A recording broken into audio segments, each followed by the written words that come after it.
metodologías, sus teorías, el producto de ese proceso será un proceso siguiente de una sociedad siguiente, ¿no?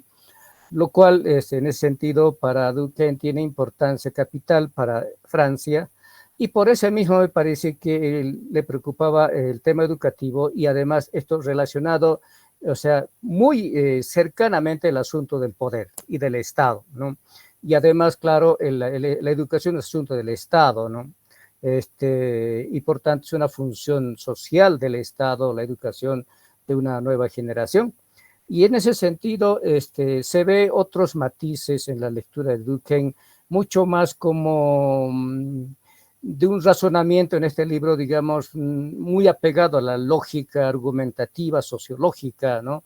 Sino una reflexión mucho más elástica, pero fundada en el principio de la educación, o sea, la sociología de la educación, que fue una de sus bases fundamentales de Durkheim, para entonces elucubrar principios morales, principios éticos, principios institucionales, principios pedagógicos, ¿verdad? Principios históricos, comparación de los saberes de la Edad Media, de cómo se enseñaba en aquel tiempo y cómo es posible ahora enseñar y entender al nuevo hombre moderno, actual, digamos, ¿no? Que es un producto histórico, por supuesto, de aquellos hechos educativos, ¿no? Entonces, ellos elementos parecen ser desde mi punto de vista importantes en la reflexión de este libro, pero asociándolo con otros libros de él sobre filosofía, sobre el Estado y la moral. Muchas gracias, Pablo.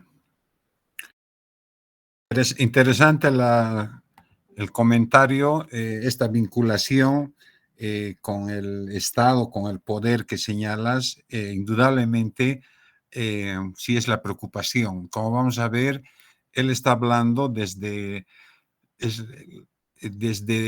la constitución de esta tercera república que se llamaba.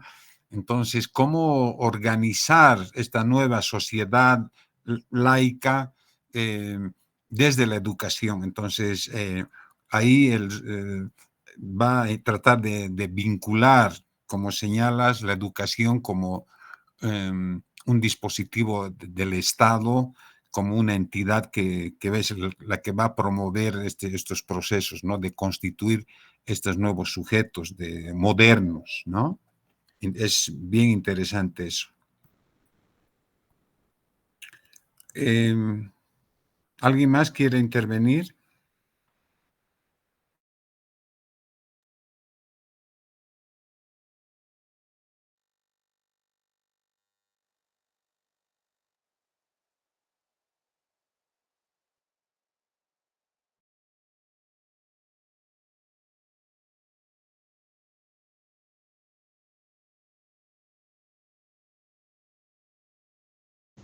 Algo quería Han comentar. salido, sí, han salido ya varios de los temas que en la exposición vamos a desarrollar o profundizar.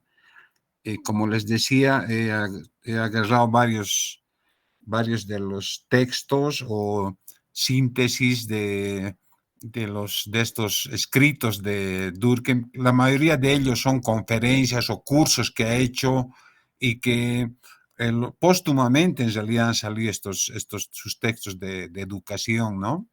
Entonces, por eso también es de que probablemente no fueron difundidos inicialmente.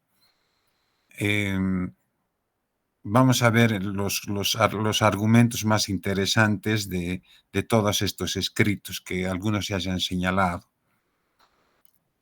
Bien, entonces vamos a detener esta parte de la presentación y vamos a poner el PowerPoint.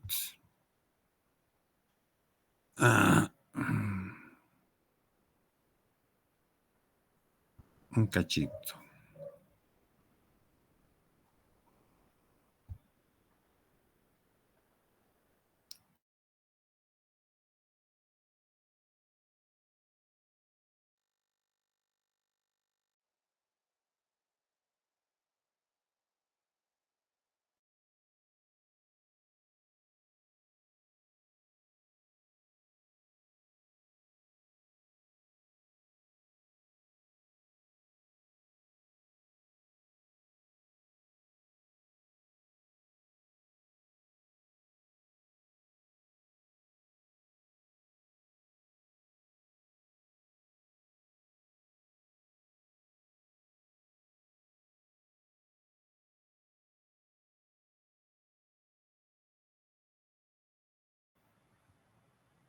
Bien, entonces, como en presentaciones anteriores, vamos a comenzar con un pequeño análisis de una imagen, a ver qué nos sugiere eh, desde, desde la dimensión artística estas, estas problemáticas que nos competen, en este caso la educación.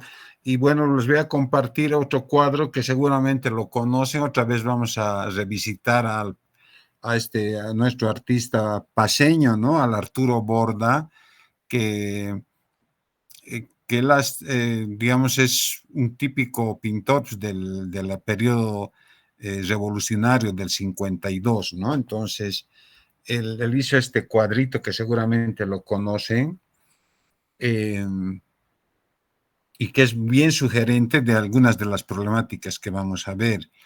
Me gustaría algún comentario si alguien quiere, le sugiere, ¿qué nos sugiere este cuadro del Arturo Borda, de, estos, de esta escena, digamos, vinculada al tema educativo, indudablemente?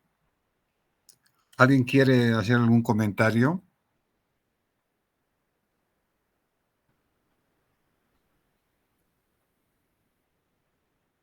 Buenas noches. Comentar. Dele, dele. Ya, el cuadro, la imagen, es la enseñanza que hace de un menor a otro menor en función a los límites territoriales que tiene un determinado país. Entonces, las pérdidas territoriales parecen que estuvieran resaltadas de color rojo. Al fondo se ve el majestuoso Illimani y también un libro, ¿no? Que está en el pie. Entonces, hay una diferencia entre más o menos un compartir en la misma generación entre niños. Eso más o menos trata de expresar, ¿no? Una naturaleza en el fondo y las ideas cómo se pueden ir transmitiendo, ¿no? A partir de las divisiones territoriales.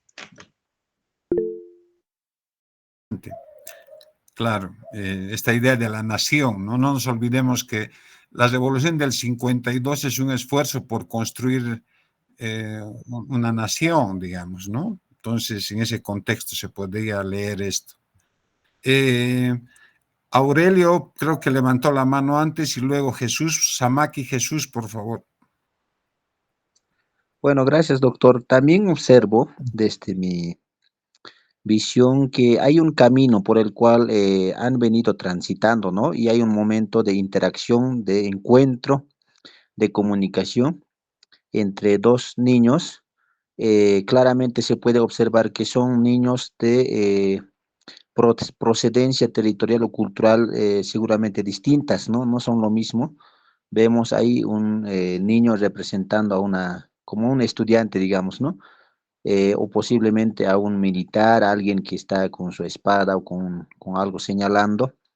Ahí también por otro lado, otro niño con su vestimenta típica originaria. Ambos se ve que en esta interacción hay una especie de predisposición, ¿no? Se escuchan mutuamente, ¿no? Atentamente se escuchan. Hay una comunicación que devela una predisposición de escuchar. Se puede observar que también eh, el niño de poncho, de chullo, está con su fusil, ¿no? Con su fusil, es decir, está encaminado en un proceso de lucha o está retornando o caminando hacia un proceso de lucha, está en busca de un horizonte, podríamos decir, ¿no? Entonces, es es en el anochecer, ahí están las estrellas, veo todo ese contexto, bueno, eso puedo captar, a ver, de acuerdo a lo que estoy observando. Bien, bien, buena sensibilidad para ver los temas. Hay muchas lecturas que se pueden dar, ¿no? Eh, Jesús, por favor, Samaki. Sí, eh, ya yo creo que con este cuadro se puede problematizar, ¿no? O sea, hay un proceso de socialización, como dice Durkheim, de una generación a otra generación, en este caso de un grupo social a otro grupo social, ¿no? Y ahí podemos ver un libro con sangre prácticamente como el proceso de socialización aquí en Bolivia ha sido básicamente la letra entra con sangre, ¿no? Y este proceso, como diría Reinaga, un poco de la educación como enajenación y alienación, ¿no? Es decir, que hay que una mirada más civilizatoria del indio, ¿no? Y por otro lado, cómo se van mostrando ahí los territorios perdidos de Bolivia y cómo al indio se le inculca de que es parte de este estado boliviano y a partir, claro, de las guerras, especialmente de la guerra del Chaco, es como el indio se convierte en parte del estado boliviano, ¿no? Y ahí un poco el niño va socializándole, claro, desde una mirada más, digamos, de los grupos sociales, como diría Bourdieu, desde una mirada más, digamos, de la visión occidental moderna, ¿no? Que el indio tiene que civilizarse, ¿no? Eso, a ver, ¿qué más? Eso más que todo. Gracias. Sí, claro, es el horizonte del 52, esta idea de que el 52 nos dicen fue el periodo en el cual los indios fueron por primera vez, digamos, se reconocieron, ¿no? La guerra hizo que se reconocieran y tuvieran un horizonte de país, ¿no? Entonces, y cómo, digamos, la educación, en este caso, opera como un medio para construir esta subjetividad al final, ¿no? ¿Ya? Víctor Hugo, por favor. ¿Qué tal? ¿Cómo estás, Charlie? Bueno, buenas tardes, buenas noches a todos y todas. Sí, el cuadro está súper sugerente y provocador para leerlo. A ver, un poco también tratando de haciendo guiños con lo que plantea Durkheim, ¿no? O sea,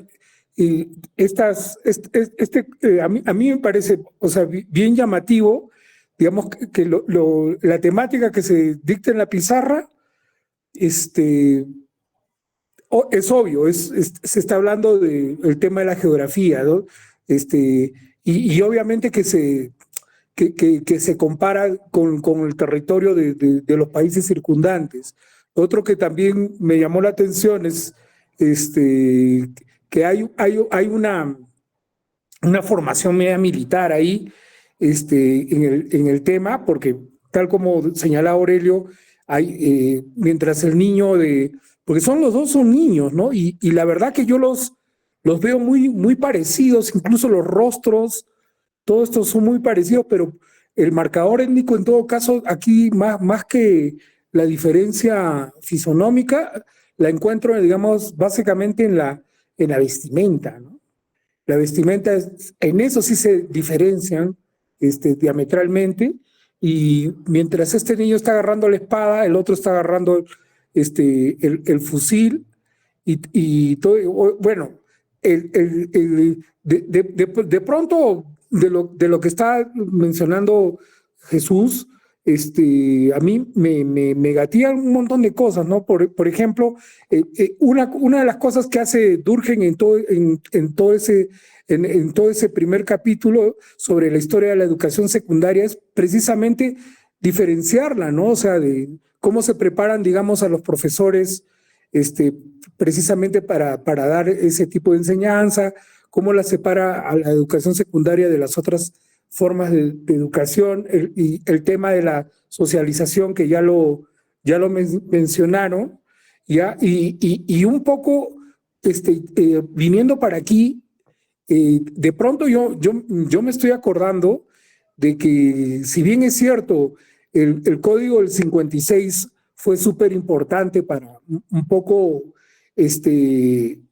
digamos, insertar en los procesos educativos a todo, ya ese código también entrañaba una diferenciación de lo que es la educación rural y la educación urbana, que eso ha quedado hasta hoy en día, porque incluso al menos corporativamente hay un sindicato de una federación de maestros rurales y otra federación de maestros urbanos, ¿no?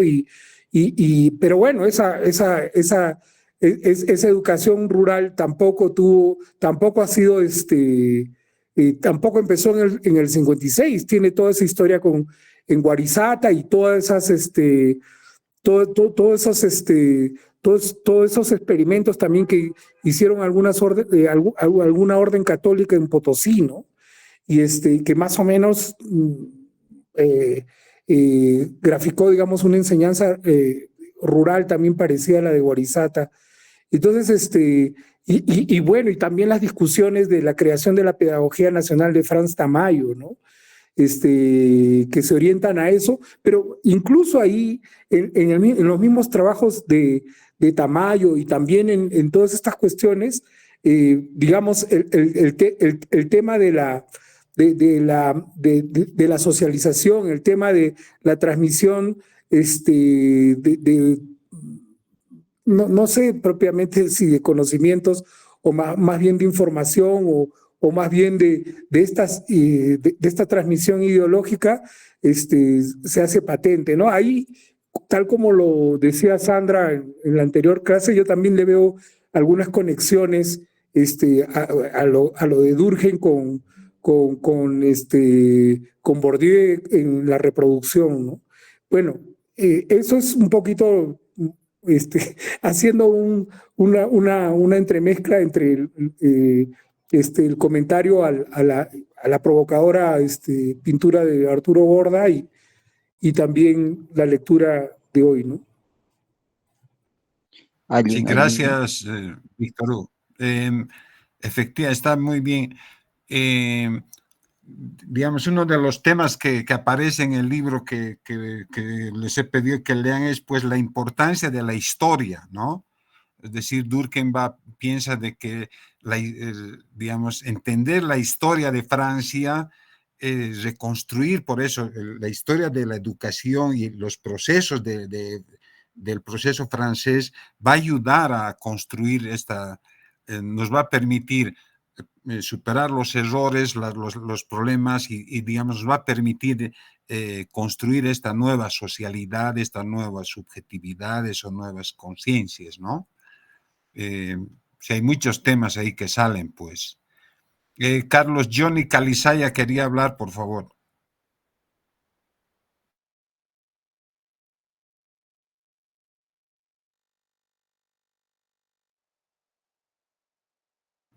Carlos, creo que no tienes encendido tu... Ah, dale, dale. No te hemos escuchado, pero...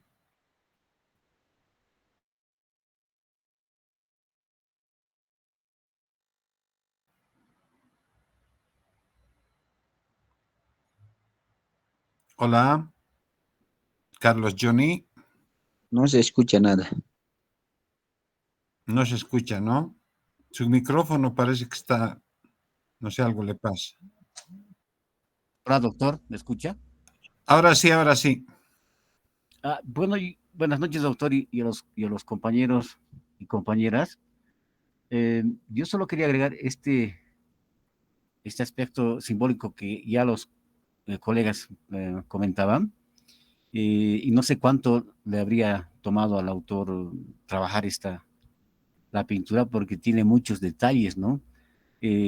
Por ejemplo, el color de ropa de ambos, uno está de blanco y otro de rojo, el zapato, los detalles que uno ve. En el centro de la imagen está este niño que representa un tipo de ciudadanía que, como decía Jesús, finalmente va a alienar a otro niño que es de extracto indígena a través de la historia, ¿no? Ahí está, es una imposición, digamos, de la historia. Eres parte de, algo. Y por otro lado, también está el fusil como la bandera de Bolivia arriba. Es decir, hay una incorporación ya de elementos que el propio indígena va a reivindicar después. Este camino que decía Aurelio podría significar el fondo, como diciendo que el indígena profundo, de la Bolivia profunda, o también podríamos interpretarlo como que es el progreso hacia una sociedad más civilizada, viene de abajo hacia arriba. Y en esta ruta, donde se encuentran estos dos niños, está precisamente en una pacheta, está cerca ya de un lugar que está arriba. Estamos camino a la civilización, digamos, ¿no? Y finalmente, notoriamente, ese libro con sangre manchada, que es lo más llamativo. Eso quería agregar, doctor. Bien interesante, claro. Sí, es que puede ser sujeto de más de una interpretación, indudablemente. Es esta, digamos, podrías leerlo como, digamos, esta imagen de civilizatoria, ¿no? Del indio, que lo estás incorporando a la educación, al país, a la nación. La banderita boliviana es parte de esta integración, pero también podrías leerlo como esta sonrisa de los niños, parece que la están pasando bien, parece un diálogo más horizontal o de compartir, ¿no? Más que, también puedes leerlo desde esa mirada también, cómo van construyendo, cómo los dos actores, en este caso urbanos, rurales, van construyendo la nación, digamos, ¿no? Pero es interesante para leerlo también. Patricia, por favor. Gracias, no más señalar lo siguiente, que sí está muy interesante.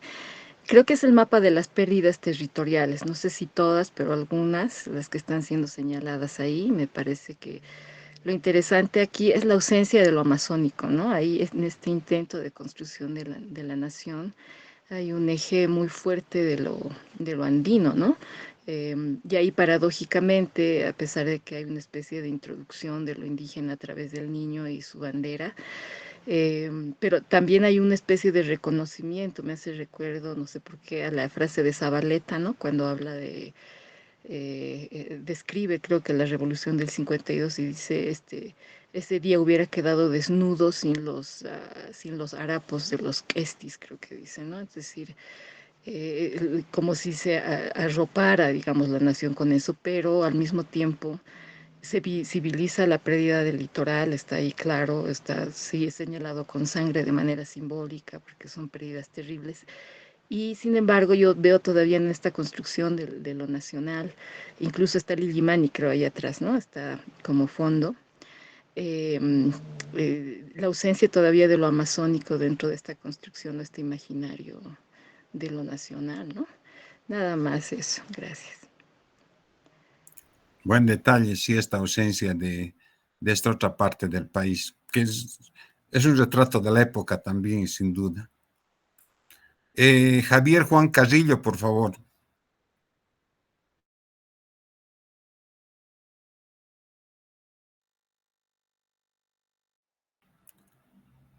Tú tienes que encender Javier, tu micrófono. Sí, perdón, doctor. Buenas noches, queridos compañeros, colegas. Creo que llegué tarde, mil disculpas. He escuchado algunos comentarios, análisis de los colegas. Bueno, que cada uno tiene su mirada, ¿no? Cada uno hace una lectura y me parece muy interesante, ¿no? Pero yo, por ejemplo, lo veo acá dos niños inocentes, pero desde la mirada, uno urbano, el otro rural. El urbano como que lleva adelante algunas iniciativas, seguramente una enseñanza o guía, y el otro haciendo una mirada de lo que ocurre, obviamente dos niños, pero se ve nomás que hay diferencias sociales, ¿no?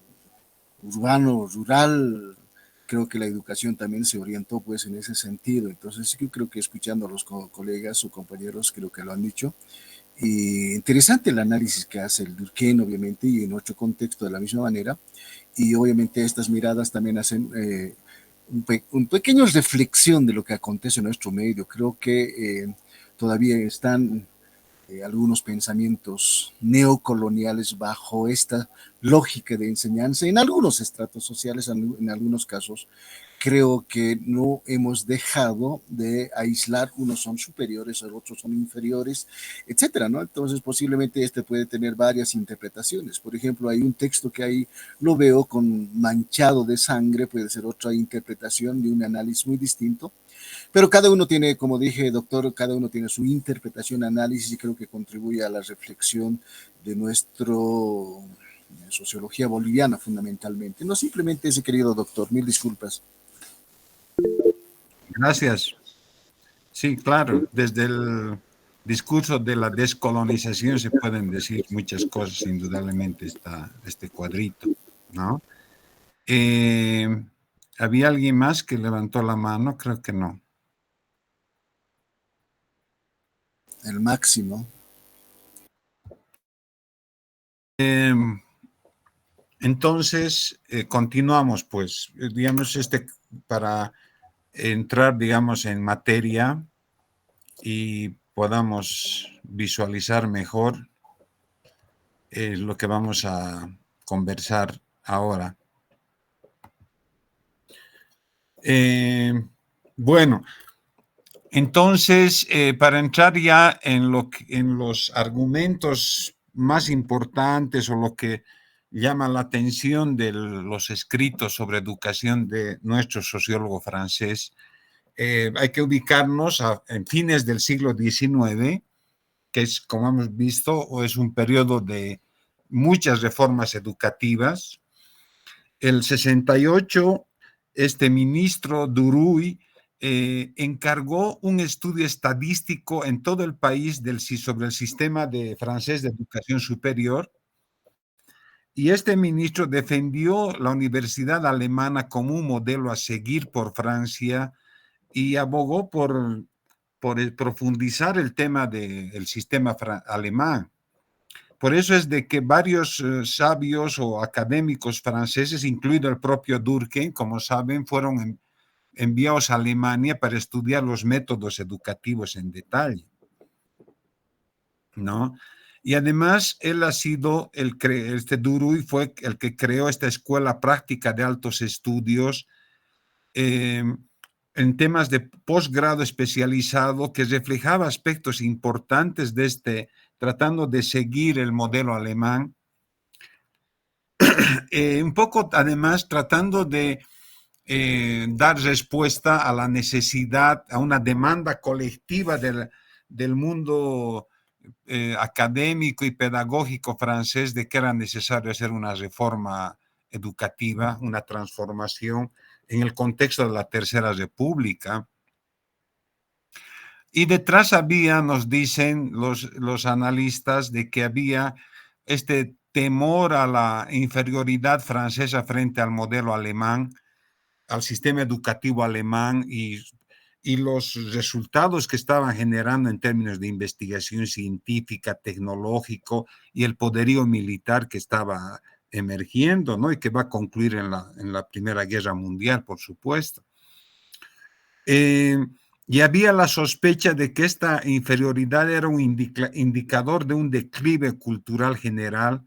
Por tanto, había este malestar del sistema educativo y que debía buscarse transformarlo en la perspectiva de darle una coherencia, una unidad y un orden, digamos, vinculado a esta Tercera República, ¿no? Figuras importantes del mundo intelectual francés apoyaron este proceso porque creían de que esta transformación en la educación superior principalmente iba a ayudar a objetivos políticos del nuevo régimen, ¿no? La integración social, otra vez aparece el tema durkheimiano, y la construcción de una ideología moral secular, ¿no? Es decir, un Estado laico, en el fondo.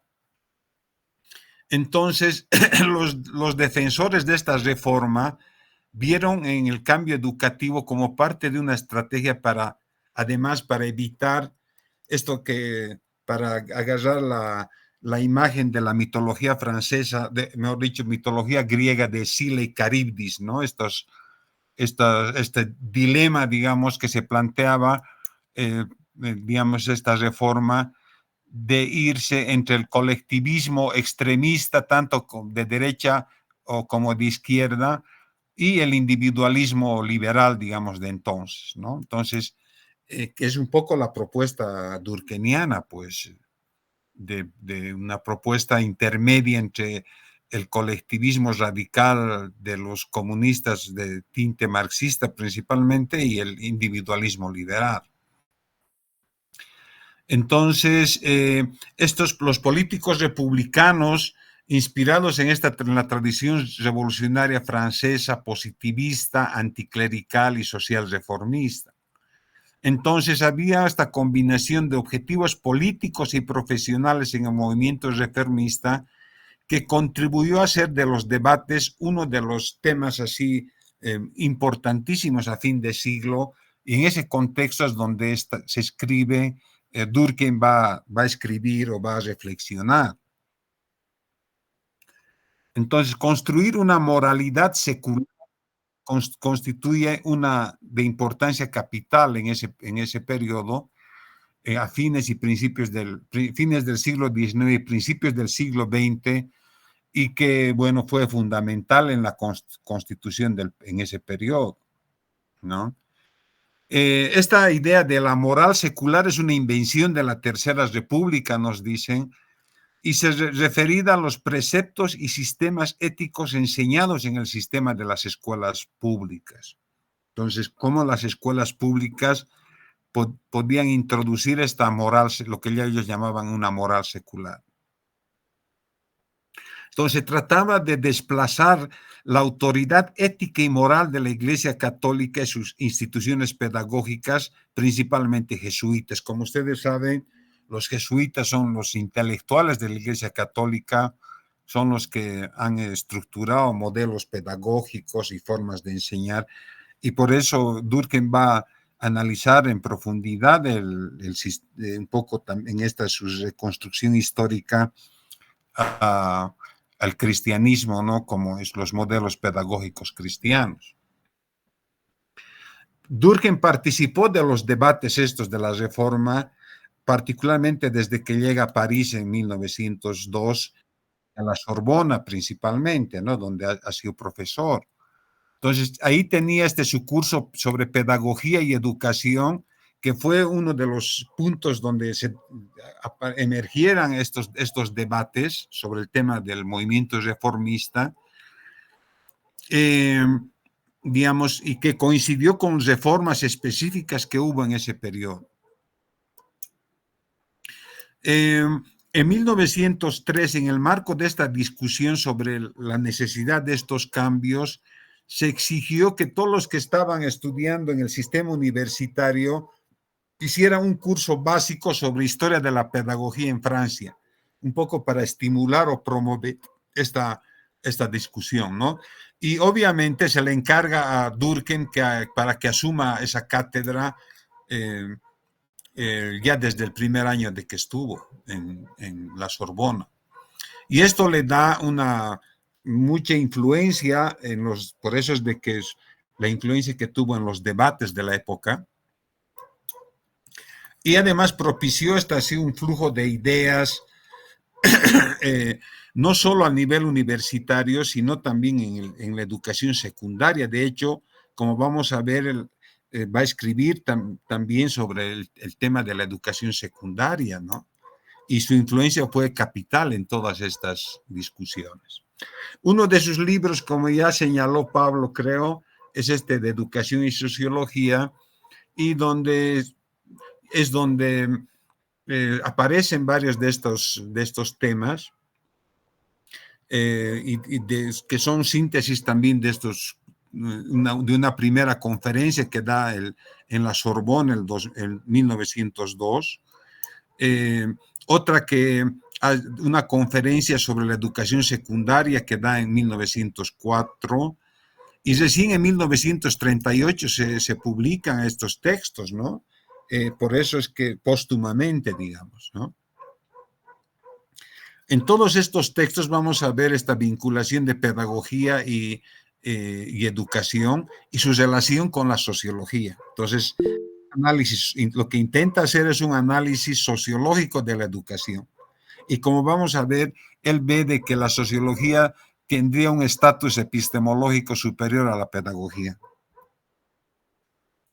Entonces, respecto a la naturaleza y el rol, empieza, digamos, definiendo la educación siguiendo a Kant como el fin de la educación sería desarrollar la perfección en un individuo en la medida de lo posible, entendiendo perfección como el desarrollo armonioso de todas las facultades humanas. Entonces, con la educación de lo que se trata es de que los educandos desplieguen lo más posible estas sus facultades humanas. John Stuart Mill también, Durkheim señala una definición más instrumental y utilitaria, digamos, donde el objetivo de la educación es preparar al individuo para contribuir a la felicidad general de la sociedad, decía Stuart Mill. Pero Durkheim cuestiona esta idea desde su mirada objetivista, porque ¿cuál es la definición de felicidad? ¿Cómo defines la felicidad? ¿No? Entonces, parece una discusión actual, o sea, sobre, no sé si está don Simón todavía propuesto, por ejemplo, del concepto del vivir bien, ¿no? Es decir, conceptos así que pueden llevarte a la subjetividad, porque ¿cómo entiendes la felicidad o el vivir bien? Porque vas a necesitar, cada uno tendrá su definición y vas a necesitar construir indicadores para objetivizar eso. Y por eso, para Durkheim lo consideraba demasiado subjetivo, digamos, para... ¿no? Y además porque en el contexto de la educación francesa, nos dicen, ambas definiciones no toman en cuenta este carácter contingente de la educación, ¿no? Es decir, cada sociedad tiene su particularismo, por tanto, sus métodos y sus alcances, su horizonte de la educación también será diferente, ¿no? Los objetivos de la educación en la Atenas de Pericles no son los mismos que en la Edad Media. Quizás hayan tantos tipos diferentes de educación, nos dirá, con tantos objetivos diferentes como diferentes tipos de sociedades. Lo que tienen en común todas estas variedades es el trabajo de socialización por parte de los adultos, de los miembros más jóvenes de la sociedad, ¿no?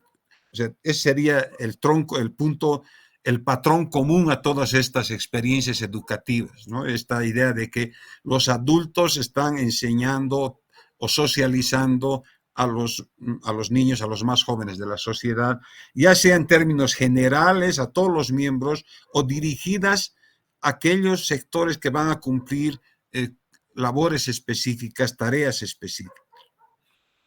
El otro aspecto es esta idea de la educación como un carácter fundamentalmente social, ¿no? Otra vez nos está llevando a, para entender la educación hay que verlo desde el hecho social. Disculpa, Charlie, disculpa, hay compañeras que están en la sala de espera. Sí. Ya estaba con el... Perdón, hay varios, sí. Gracias, Víctor.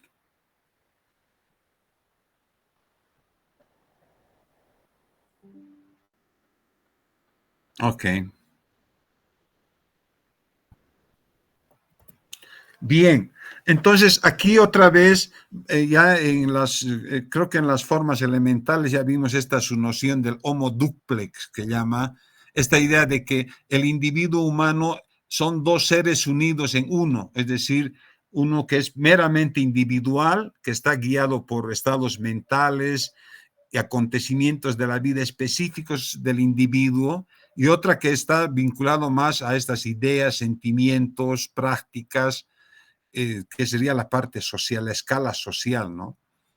Entonces, se refiere a este último caso de representaciones colectivas, religiosas, morales, profesionales o algún otro modo colectivo. Entonces, el objetivo de la educación, por tanto, nos dice, es constituir este ser en cada uno de nosotros, este ser colectivo que se ha incorporado en la subjetividad, en la individualidad. En ese sentido va a operacionalizar esta idea de lo que llama homo duplex.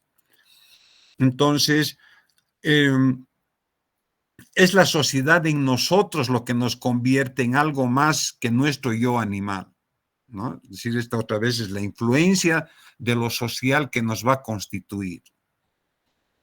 Alguien que se dedicara únicamente a desarrollar solo esta parte individual de su ser y no se entregara a la educación en el sentido que estás hablando, Durkheim, no llegaría a ser plenamente humano, nos diría. Es esta unidad de los dos lados de nuestra naturaleza lo que nos hace humanos, ¿no? Entonces, el desafío de la educación es cómo articular estas dos dimensiones de lo humano. Un tema que va a aparecer, lo vamos a volver después en posteriores textos, es el rol de la autoridad y la compulsión de la educación. En general, hoy, si lo vemos hoy, al menos hay esta noción de que el aprendizaje debe ser divertido, debe ser placentero, ¿no?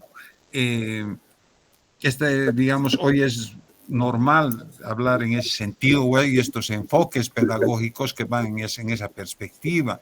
Durkheim discrepa con esas miradas. Él cree mucho en la disciplina, en ese tipo de cosas, porque va a decir, nada es tan falso como la concepción epicúrea de la educación, es decir, la idea de que la educación puede ser puramente placentera.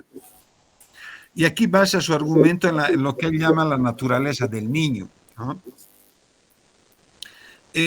Porque si bien la educación no puede crear de la nada un adulto funcional, comienza su trabajo, nos dice, con una criatura dotada solo de habilidades muy generales y vagas, aunque tenga predisposiciones innatas, ¿no?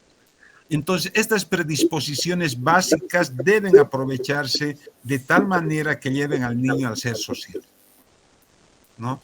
Y esto requiere disciplina. Entonces, el niño está, nos dice, en un estado de pasividad, no porque sea tonto, sino porque es un niño, y un niño es una criatura con un deseo profundo, incipiente, innato de ser dirigido y de seguir el ejemplo de sus mayores. Está partiendo de sus... Entonces, ante esa pasividad, el educador asume el papel, compara con el hipnotizador, ¿no? Está ordenando la respuesta del sujeto. Entonces, ahí hay una relación sujeto-objeto muy fuerte en el proceso educativo que nos va a señalar el Durkheim.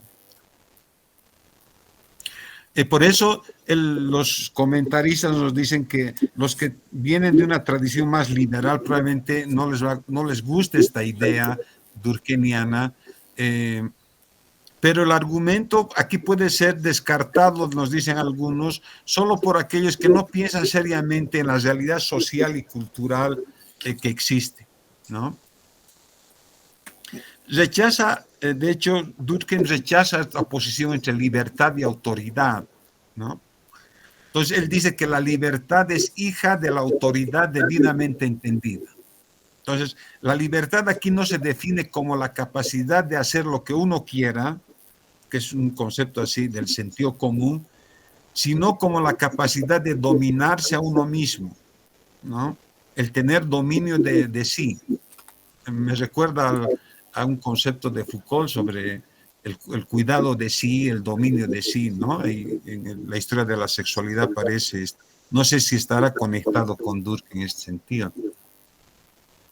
Entonces, una definición de libertad tan superficial y sociológicamente incomprensible, nos dice, no es coherente con enfoques de la libertad como la capacidad de la persona sabia de elegir libremente entre varias opciones a qué código moral se adherirá y servirá.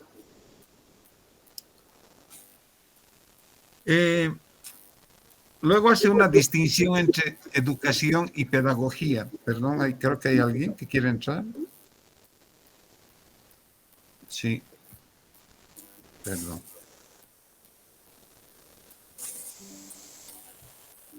Entonces, hace esta distinción entre educación y pedagogía, donde si bien va a considerar de que son partes de una dimensión articulada, pero la educación debe considerarse como la práctica y la pedagogía como la teoría. Esta distinción la señala.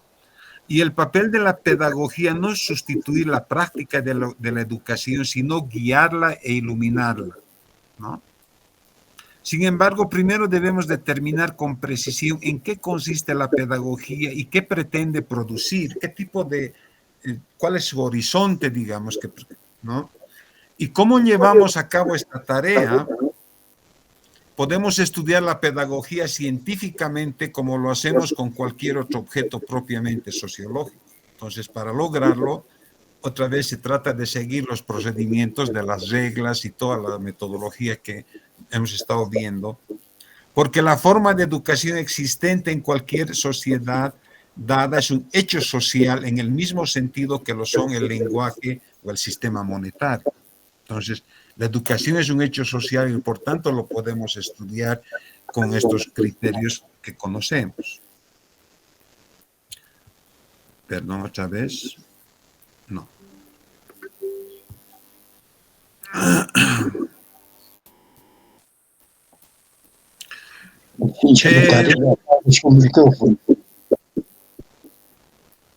¿Pueden cerrar su micrófono, por favor?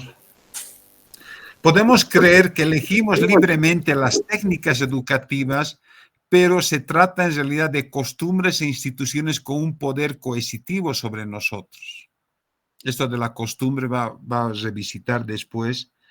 Simplemente por el hecho de vivir en un entorno social determinado, se nos proporciona una cultura educativa de la que es esencialmente ineludible.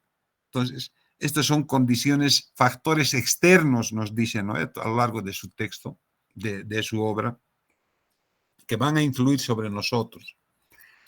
Entonces, estas ideas y sentimientos colectivos tienen un poder sobre, igual que las leyes materiales, como hemos visto también en anteriores textos. La opinión establecida de la colectividad, aunque sea meramente opinión, dirige nuestro pensamiento y nuestra acción con considerable tenacidad. Entonces, así, diferentes sociedades tienen diferentes tipos de educación, ya que tienen diferentes estructuras familiares, diferentes religiones. Un importante común en todas es su naturaleza externa y coercitiva. A pesar de estas diferencias, el hecho es este elemento que es externo y tiene un poder coercitivo, que es lo que hemos visto con los hechos sociales. Entonces, el estudio de la pedagogía acepta dos principios o axiomas, ¿no? Uno, que debe ser una investigación histórica, ya que el futuro solo puede guiarse con la dirección del pasado. De ahí el libro que les he pasado hoy se inscribe en esta idea, ¿no? La reconstrucción de la historia de la pedagogía en Francia se inscribe en esta idea de la investigación histórica, porque solo en la medida en que entendamos cómo ha operado en todo este tiempo, en el tiempo previo, vamos a poder estructurar el futuro. Y el otro elemento es reconocer el poder explicativo de la sociología. Otro aspecto es que va a señalar Durkheim a lo largo de sus textos de pedagogía, es que un aula es una sociedad pequeña, es una microsociedad, y un grupo de estudiantes juntos piensan, sienten y se comportan de manera diferente a cómo lo hacen cuando están solos. Entonces, un curso entonces es una microsociedad y donde los actores van a actuar, como hemos visto, con conciencia colectiva, o sea, con estos fenómenos de depresión, ¿no? Y que van a influir y sus comportamientos también serán diferentes a cómo actuarían si estuvieran solos. Entonces, para estudiar la pedagogía hay que tomar en cuenta estos aspectos. Pasando a otro de sus libros que se llama Pedagogía y Sociología, que en realidad es una conferencia de 1902 y donde resume varios de estos cursos, donde incluye este tema de la educación moral. Y ahí otra vez aclara de que está hablando como sociólogo, hablando de educación, ¿no? Por eso, digamos, los textos, los escritos de Durkheim son parte, digamos, de la tradición de lo que se podría llamar la sociología de la educación, que es un campo de conocimiento